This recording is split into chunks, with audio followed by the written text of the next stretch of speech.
The first explosion was not the sound General Tanya Briggs expected during her backyard barbecue. It came just as she was flipping a rack of ribs, beer in hand, halfway through quoting Die Hard to her niece. Yippee-ki-yay, what the hell? The sky cracked open like someone had peeled it back. Not metaphorically, literally peeled, like the lid of a cosmic tuna can, revealing a craft that shimmered with polished black alloys and the arrogance of a civilization that had never lost a war. It hovered without sound, displacing clouds and scents alike. Her dog started barking, the cat flipped upside down, and the Bluetooth speaker began playing Barry Manilow in reverse.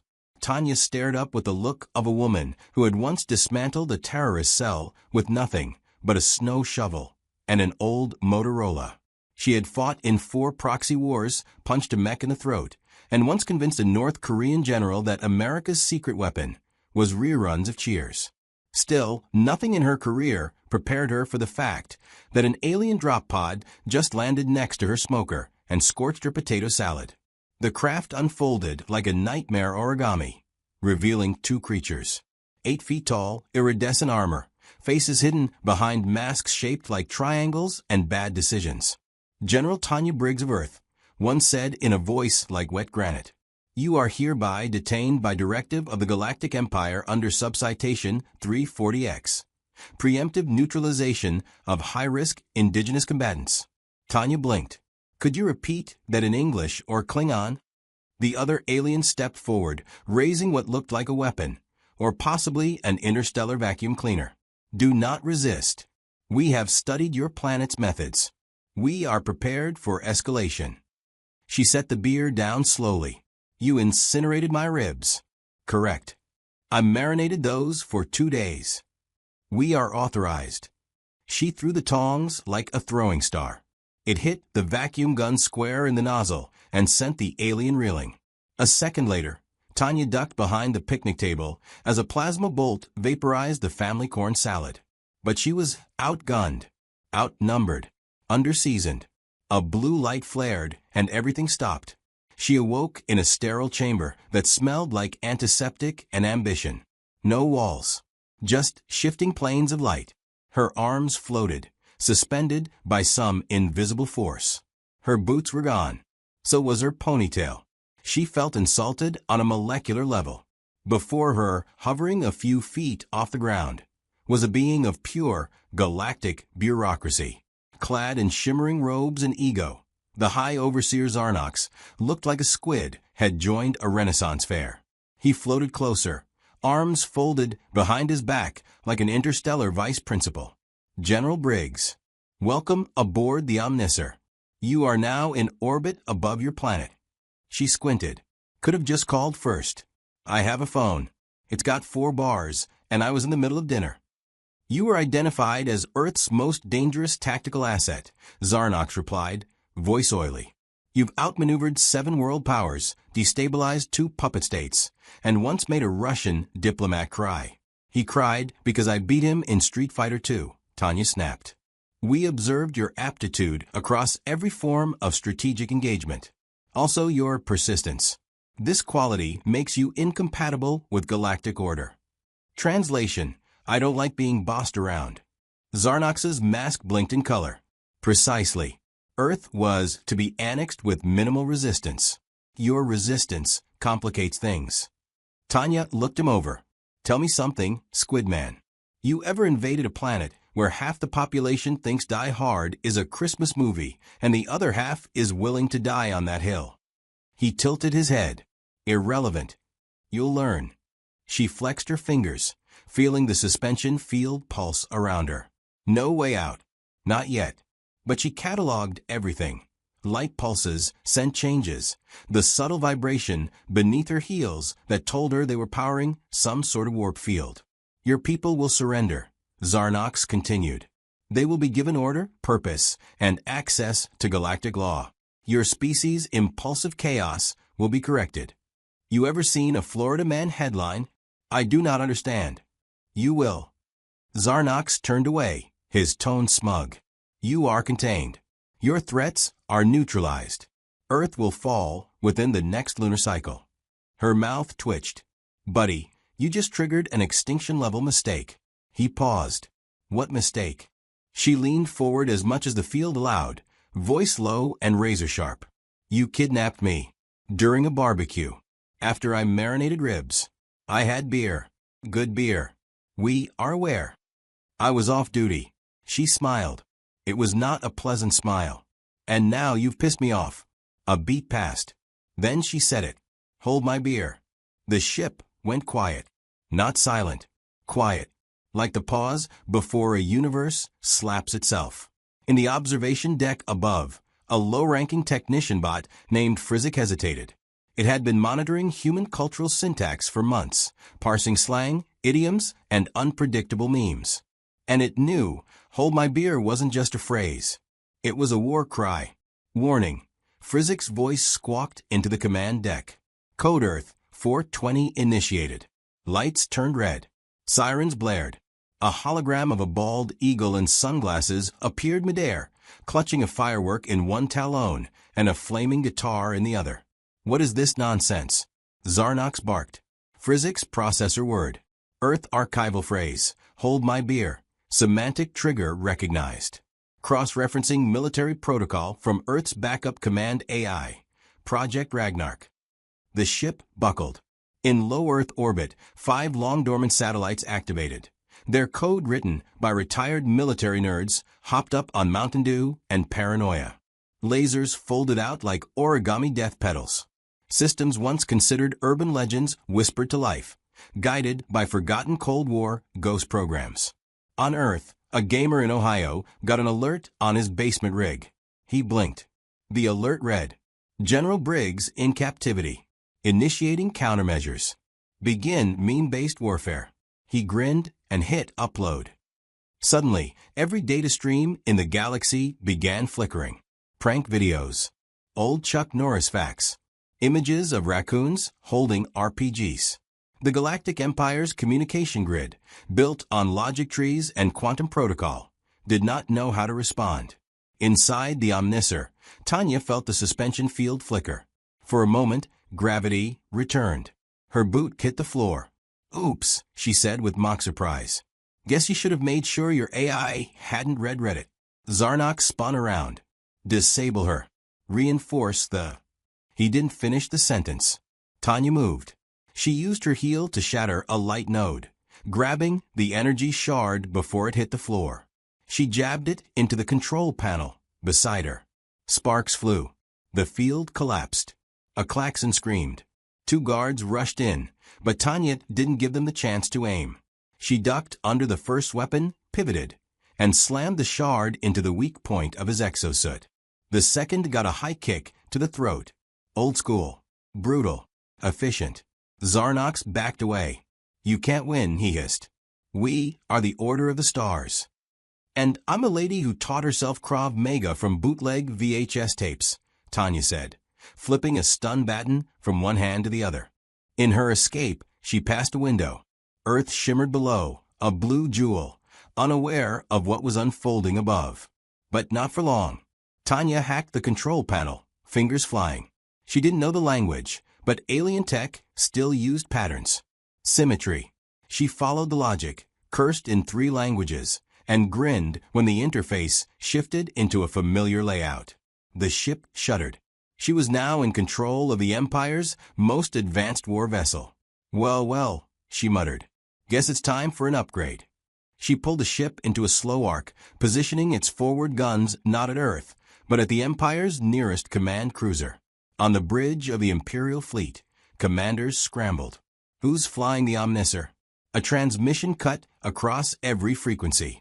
Tanya appeared, bruised, bloodied, and absolutely delighted. This is General Tanya Briggs. I just hijacked your flagship. And guess what? I'm out of beer. Her smile was as sharp as any blade. You've got 48 hours before I start getting really creative. The transmission cut. And across the stars, for the first time in generations, the Galactic Empire felt something they hadn't faced in centuries. Panic. Not from weapons. Not from fleets. But from one woman, holding no beer. The moment Tanya's message ended, the Galactic comms grid lit up like a Christmas tree wired by lunatics. Red alerts cascaded across fleet command centers, planet-wide installations, and diplomatic outposts. The flagship Omnisor, now under Tanya's command, hovered like a loaded shotgun aimed at the Empire's temple. High Overseer Zarnox had gone from smug authoritarian to wide-eyed bureaucrat who had just realized he'd poked a bear that also happened to be a demolitions expert. Inside the Imperial High Command War Hall, located in a space station orbiting Zenthros Prime, the 12 sector admirals assembled in holographic form. Their projected visages flickered with static and fury. Admiral Vrotha, an insectoid with 3 brains and no sense of humor, slammed a claw on the table. This is a catastrophic failure of containment. One Earth female now commands a Class 4 warship. Correction, buzzed the technician from the edge of the meeting. She commands our Class 4 warship, and has renamed it.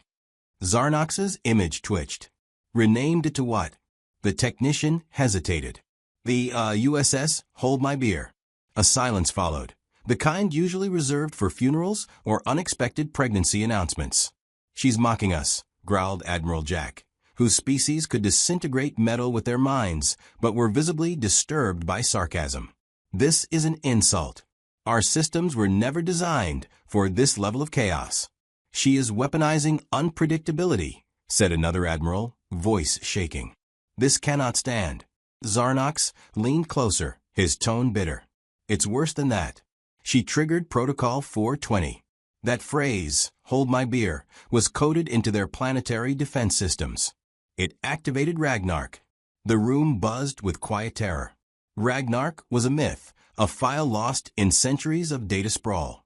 Rumored to be an Earth-developed contingency, more psychological warfare than firepower. Something left behind by paranoid war hackers hopped up on caffeine and heavy metal. No one believed it was real. Now it was awake. Tanya reclined in the captain's chair aboard the newly christened USS Hold My Beer, boot propped up, sipping Sint CAF from an Imperial goblet.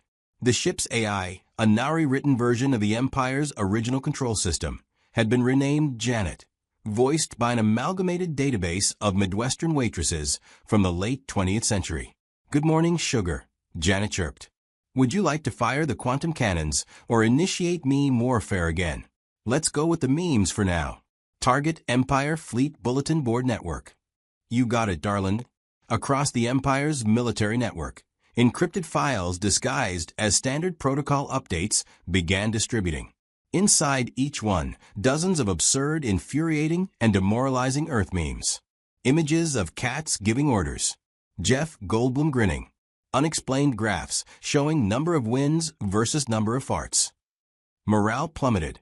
Commanders reported troops unable to focus. Some laughed themselves into combat paralysis. Others raged in frustration and self-imploded psychic armor. It wasn't firepower that made Tanya dangerous. It was irreverence. Meanwhile, Earth was just waking up to the chaos above. In the Situation Room, President Malone stood over the command table, his tie askew and his voice hoarse from quoting Independence Day all morning. She's alive, he muttered, watching Tanya's rogue broadcast loop again. And she's got their flagship. Next to him, a young military analyst spoke between gulps of Red Bull. Sir, her escape triggered satellite reactivation. The old orbital defense platforms we mothballed in the 90s are back online. And they're self-learning now. How self-learning? Well, they just formed a subreddit. Dear God. Elsewhere on Earth, news networks struggled to keep up.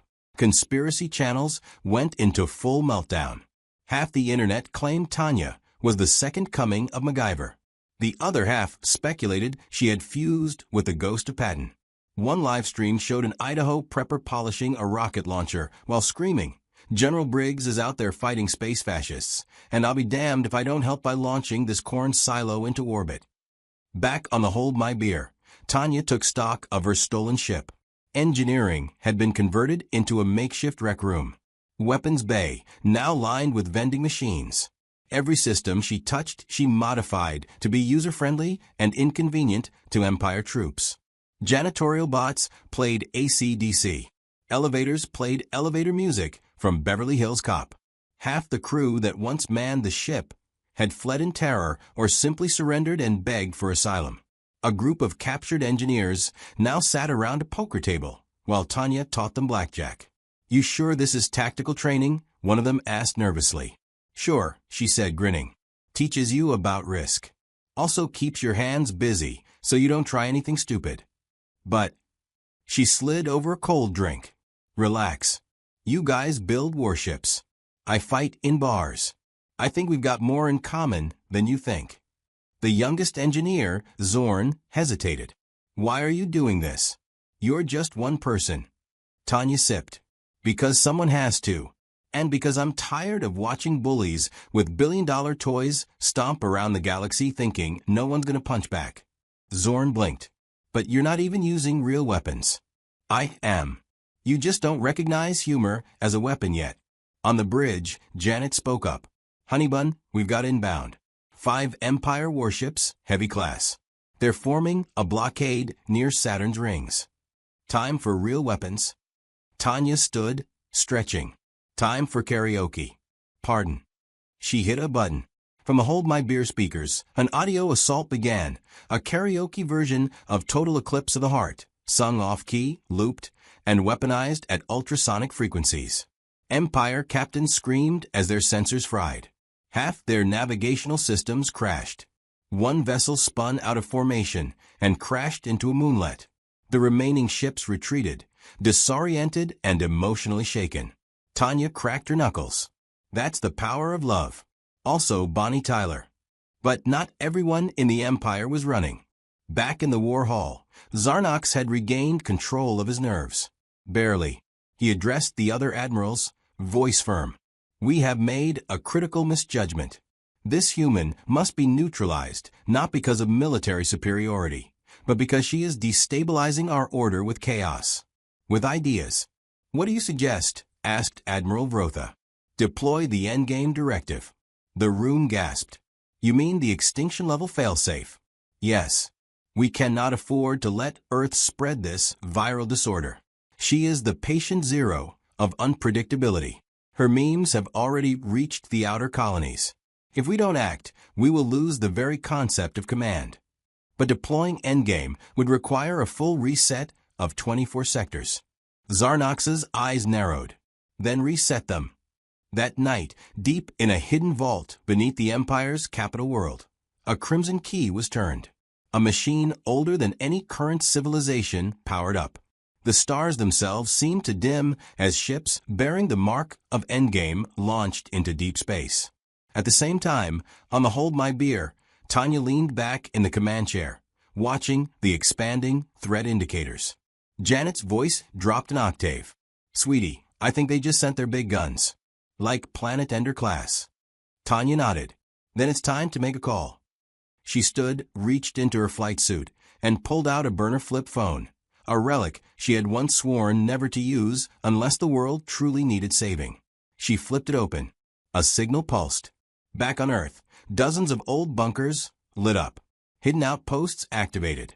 Across the globe, a ragtag crew of ex-operatives, hackers, soldiers, and lunatics received the same message. She said, "Hold my beer. Engage Chaos Protocol." The first to respond was a bald man living in a shack in the Mojave. He hadn't spoken to anyone in 5 years, but now he nodded, rolled out a camouflage Harley, and muttered, "Showtime." Tanya watched the incoming warships growing on her radar. The odds were not in her favor, but the look in her eyes said the Empire should be afraid. Very afraid. "Janet," she said. "Yes, Sugarplum?" "Ready the hologram projectors. I'm going to address the galaxy." Lights dimmed. A platform rose. The comms array activated. Across the stars, from Empire homeworlds to backwater mining stations, screens blinked and displayed Tanya's face. Confident. Calm.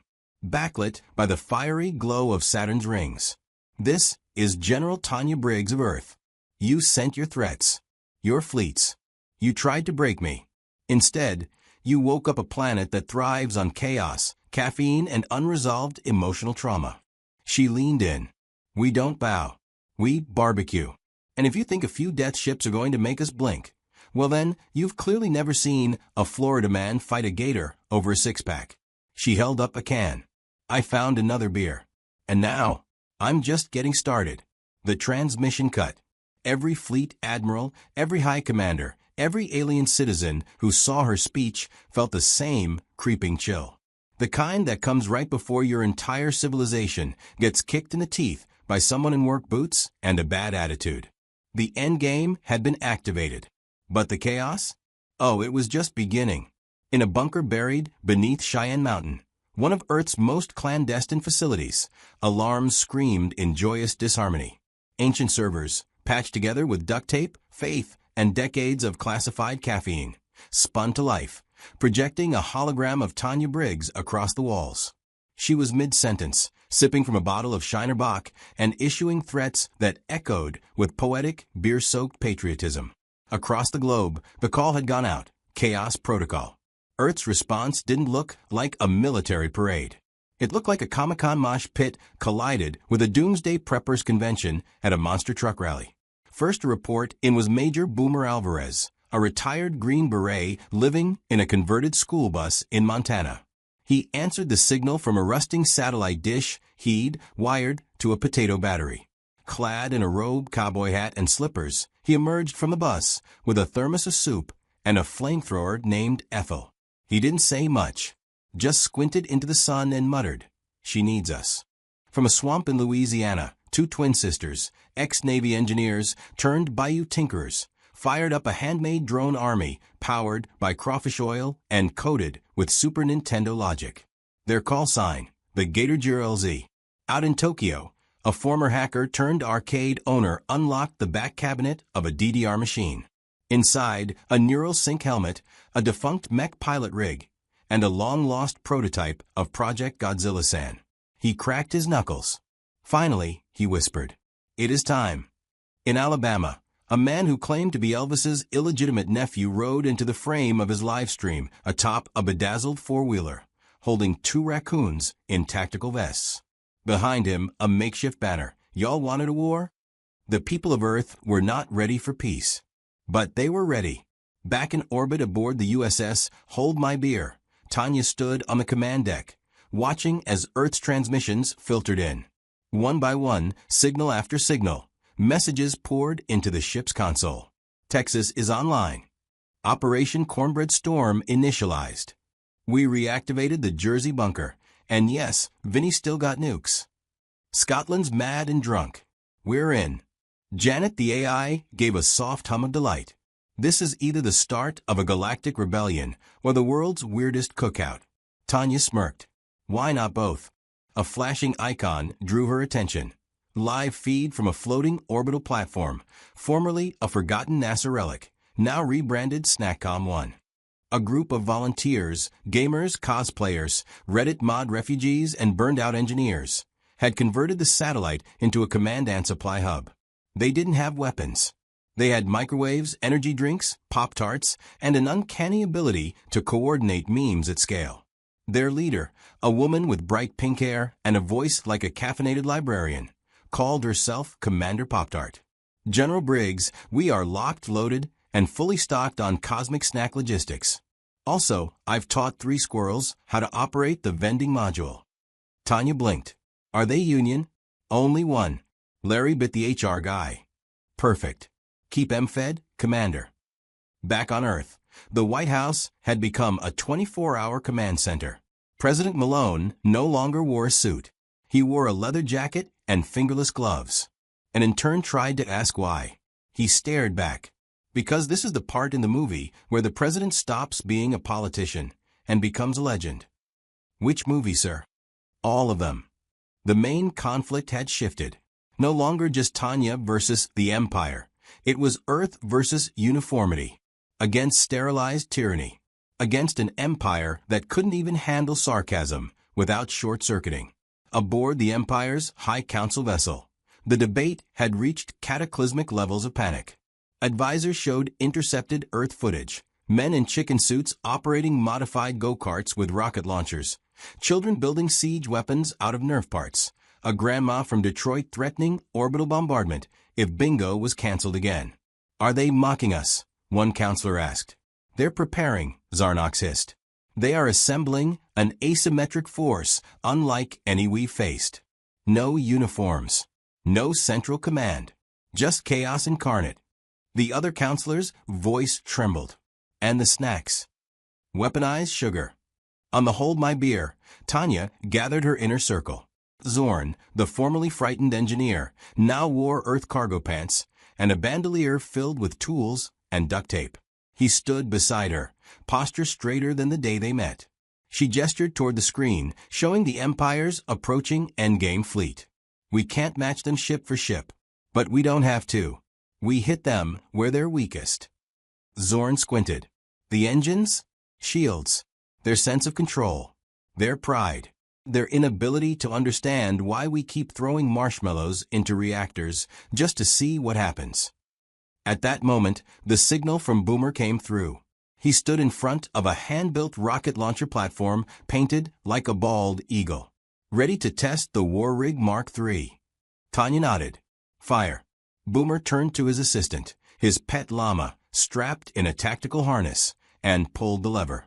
The rocket screamed into orbit, veered sideways, exploded in a bright puff of glitter, and broadcast a loop of Eye of the Tiger on every Empire frequency. It did no damage. But 10 Empire ships turned around and fled. The point wasn't destruction. It was destabilization. In space battles across the sector, Earth's new irregular forces sprang into action. Drones disguised as pizza boxes snuck onto command cruisers. Infiltrators armed with karaoke microphones caused more panic than grenades. One Canadian unit weaponized passive aggression and compliments until their captors released them out of sheer emotional confusion. Meanwhile, Tanya led a frontal feint near Neptune, her ship accompanied by retrofitted SpaceX crafts held together by optimism and bungee cords. From the bridge, she coordinated chaos like a conductor with a death wish. The Endgame fleet approached, each ship larger than cities, weapons humming with apocalyptic intent. But the Empire had one blind spot. They'd never fought an enemy who quoted the A-Team mid-battle. Tanya opened a channel to the flagship of the enemy fleet. Zarnox appeared, composed but twitching. Surrender, General. The directive has been issued.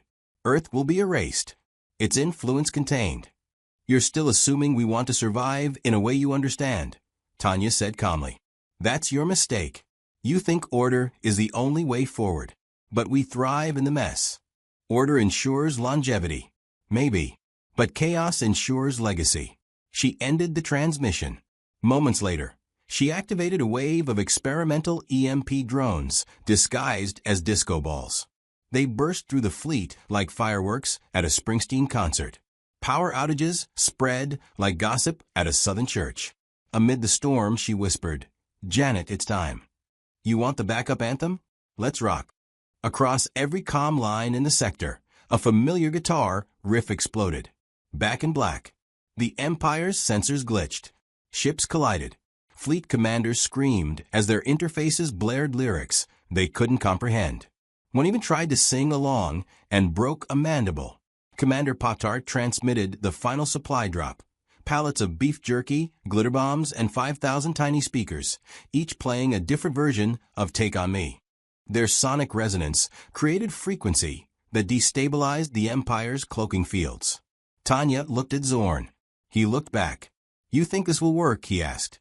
"No idea," she said honestly. "But it'll be one hell of a story." As the Hold My Beer carved a path straight into the heart of the Endgame fleet, Earth's ragtag rebellion surged behind her. Not soldiers. Not warriors. Just people. Weird, wild, unpredictable people with duct tape, drive, and an attitude forged by sitcoms and stubbornness. And somewhere across the galaxy, a child from a quiet alien colony watched the battle unfold and whispered, "I want to be human when I grow up." The battle had begun. But the real war? The war for identity, for unpredictability, for the right to be gloriously weird? That was just getting started. The galactic throne world of Valraxis had never known invasion. Its shields had repelled solar flares, asteroid swarms, and the occasional god-tier species demanding tribute. Built into the bones of a dying neutron star, it was the beating, blackened heart of the Empire, impenetrable, untouchable, a monument to enduring dominion. Until today. The USS Hold My Beer tore through the upper atmosphere with all the grace of a punk concert grenade. Every sensor on the planet flared red. Their network screamed. The alarms, dormant for eons, crackled with confusion as Earth's first interstellar flagship, covered in duct tape, graffiti, and an inexplicably large mural of a bald eagle crushing a martini glass, plummeted like vengeance in denim. Inside the ship, General Tanya Briggs fastened the last strap of her chest harness. She wore no traditional armor, just her weathered field jacket, scuffed boots, and a thin smirk that looked like it could crack walls. Zorn stood beside her, jittery and wide-eyed. He had swapped his engineering robes for Earth cargo gear, and a headband with the words "Born" to build scrawled across it in permanent marker. His fingers trembled on the interface, but his jaw was set with steel. "You understand," he said, if we breach the Citadel, there's no going back. No retreat. This is the Empire's core. Every last protocol will be activated." Tanya glanced sideways at him. "Kid, I haven't gone back from anything since my first ex tried to steal my dog. If we're dying today, we're dying loud." The ship slammed through the final layer of defenses, shrugging off ion barges and logic mines. Janet, the ship's AI, now decorated with a southern twang and a cowboy hat interface, hooped in delight. "Sugarplum, we've just been invited to the fanciest funeral in the cosmos." Tanya hit the drop ramp. "Then let's bring the noise." The Citadel loomed, towers of polished obsidian, towers etched with the names of 1,000 conquered species. At its peak stood the throne room, and upon it, High Overseer Zarnox, now a fractured shadow of his former self. His robes were torn, his mask cracked. The once unflappable voice of order now sounded tight with disbelief. "Prepare the Singularity Lance," he ordered, voice brittle. His command crew hesitated. One brave officer finally said, "Sir, we've lost control of all lower sectors. The humans, they've flooded the ventilation system with confetti. The generators are singing. Literally singing." "They what?" "It's Bohemian Rhapsody, sir. With kazoos." The overseer clenched a fist, trembling. This cannot be how the Empire ends. Not to chaos. Not to laughter. Outside the palace walls, the first Earth drop pods smashed into the parade plaza. Boomer hit the ground in a rusted exosuit powered by sheer spite. Commander Pop-Tart skated down from orbit on a repurposed food service drone, twin flamethrowers rigged to shoot glitter. The Gator GRLZ launched themselves from a swamp cruiser retrofitted with fireworks and half a jet engine. They didn't move like soldiers. They moved like folklore. Tanya landed last, boots hitting the stone with a solid crack. Her team formed up, and behind them, Earthlings. From every walk of life. Miners, teachers, cosplayers in functional Iron Man suits. A librarian riding a moose named Carl. Across the Blackstone battlefield, legions of Empire troops mobilized, their armor flawless, their tactics precise. But it didn't matter. Precision failed against madness. The battle erupted in full. Earth's front line didn't charge, they swaggered. Tanya led the way, weaving between blasts with the ease of a bar fight veteran on her fifth bourbon. Her weapon wasn't elegant. It was a jury-rigged plasma cannon fused to a baseball bat handle. She wielded it like a hammer of judgment. Zorn stuck to her flank, directing drone swarms made from converted Roombas and coffee machines. They zipped beneath enemy walkers and overloaded their legs with caffeine-infused sabotage. The Gator GRLZ surfed through the chaos on jet skates, tossing exploding crawfish bombs. Commander Pop-Tart hacked into the enemy's comm system, replacing the tactical HUD with looping footage of Nicolas Cage screaming. In the center of the Citadel, Tanya kicked open the massive throne doors with the casual power of a woman who'd once drop-kicked a tank. Zarnox stood at the far end, alone now, his last guards reduced to either wreckage or fans. He didn't retreat. He stepped forward, slowly. "You're not the first upstart to reach this hall. But I'll be the last one you see in it," Tanya said. "Do you understand what you've done? You've broken the order of the stars." "No," she said. "We reminded the galaxy that order without soul is just a cage. And Earth doesn't do cages. She stepped forward. Zarnox raised his hands. A final failsafe hummed to life, a device built to rewrite local reality. He was going to erase her from existence. "You die first," he whispered. Then Tanya threw her boot at him. It hit squarely in his chest and exploded. Zorn had rigged it with a microcore charge an hour ago. Zarnox was blasted across the room. Tanya followed, leaping the dais, fist swinging. The Overseer clawed to his feet, striking out with psionic rage. The walls cracked. The air shimmered. He flung her across the chamber. She landed hard, groaned, then stood again. "You don't quit," he spat. "You don't get to define us," she replied. Their final clash wasn't elegant. It wasn't martial art choreography. It was messy, brutal, full of elbows and fury and battle cries stolen from action movies. Zarnox fought with power. Tanya fought with pain and humor. When he tried to crush her, she stuck gum to his faceplate. When he blasted her with a telekinetic pulse, she retaliated by breaking a pipe and spraying him with steam. The fight ended when she tackled him through the throne itself. As they lay on the shattered floor, Zarnox wheezed. "They'll remember you as chaos incarnate." "No," she said, breathing hard. "They'll remember me as human." He tried to rise. She cracked a cold beer over his head. Then she stood, bruised and bloodied, and turned to the camera drones broadcasting to every known world. "This is General Tanya Briggs. The Empire has fallen. The galaxy is free." A pause. "And y'all better stock up on snacks, because Earth's just getting started." The broadcast ended. All across the stars, oppressed species wept, laughed, or howled. They rose. They danced. They memed. And back on Earth, in bars, in bunkers, in backyards, people cheered. Because somehow, against all odds, a beer-drinking general, a misfit crew, and a planet full of weirdos had defeated the oldest empire in the cosmos. Not with brute force, but with humor, with fury, with humanity, and a whole lot of glitter.